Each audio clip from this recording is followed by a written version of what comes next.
Bible ఇస్తూ ఉన్నాం ఉచితముగా.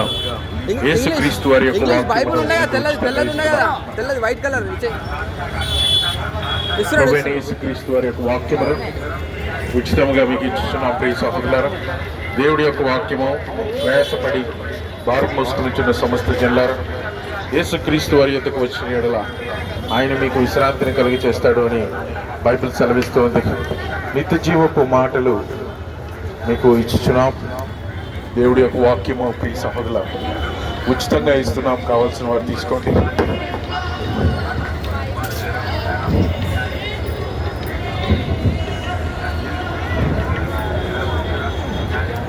దేవుడి వాక్యం ఉచితంగా ఇస్తున్నాం. తెలుగు, ఇంగ్లీష్ కావాల్సిన వారు తీసుకోండి.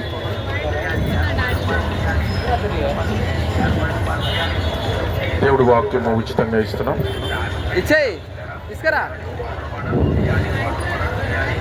దేవుడి వాక్యము ఉచితంగా ఇస్తున్నాం. కావాల్సిన వారు తీసుకోండి.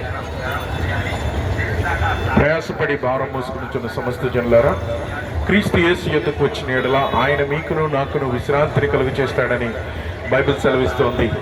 నిత్య జీవపు మాటలను మీకు ఇచ్చుటకు యేసు క్రీస్తు వారు ఈ లోకంలోకి వచ్చి ఉన్నాడు. ప్రియ సహోదరులారా, ఏ భేదం లేదు. మానవుల యొక్క జీవితము తాత్కాలికమే.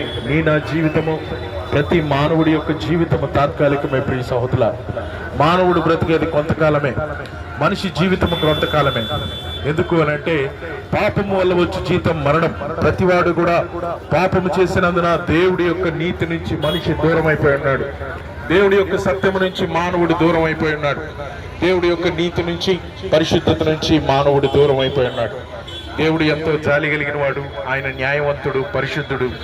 దేవుడు మనుషులకు మంచి చేసేవాడు. వదలారా, మనిషికి మరణం రావడానికి కారణము వారి హృదయంలోని పాపమే. పాపం వదలారా నెమ్మది లేకుండా చేసింది. పాపము మనిషికి సమాధానం లేకుండా చేసింది. పాపంగా మట్టికి తిరిగి వెళుతూ ఉన్నారు. ప్రియ సహోదరులారా, మీరు నేను కూడా ప్రతి వారు కూడా మట్టికి తిరిగి వెళతారని బైబిల్ చెప్పుచున్నది. ప్రతి వారు కూడా మరణానికే తిరిగి వెళతారని బైబిల్ చెప్పుచున్నది. దేవుడి యొక్క వాక్యం ప్రియ సహోదరులారా, ఏ భేదం లేదు. ప్రయాసముతోటి భారముతోటి ఉన్న సమస్త జనులారా, ప్రభువైన యేసుక్రీస్తు వారి యందు విశ్వాసం ఇచ్చిన వాడు నిత్య జీవాన్ని పొందుతాడని బైబిల్ చెప్పుచున్నది.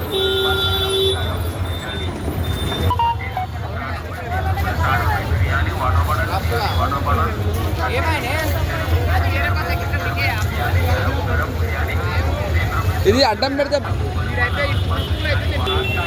అన్నది చాలా అవసరం అన్నది ప్రియ సహోదరులారా. నిత్య జీవం లేకపోతే మానవుడు రక్షించబడలేడు. ప్రియ సహోదరులారా, సమాధానం లేకుండా మానవుడు బ్రతకలేడని బైబిల్ చెప్పుచున్నది. చూడండి ప్రియ సహోదరులారా, ఏ భేదం లేదు. మనిషి చేయించిన పాపమునకు ప్రతిదానికి కూడా మానవుడు దేవుడి ఎదుట జవాబు చెప్పవలసి ఉన్నది. మానవుడు దేవుడి ఎదుట జవాబు చెప్పవలసి ఉన్నది. ప్రియ సహోదరులారా, మరణించిన తర్వాత మనిషి చేసిన ప్రతి పనికి దేవుడి ఎదుట జవాబు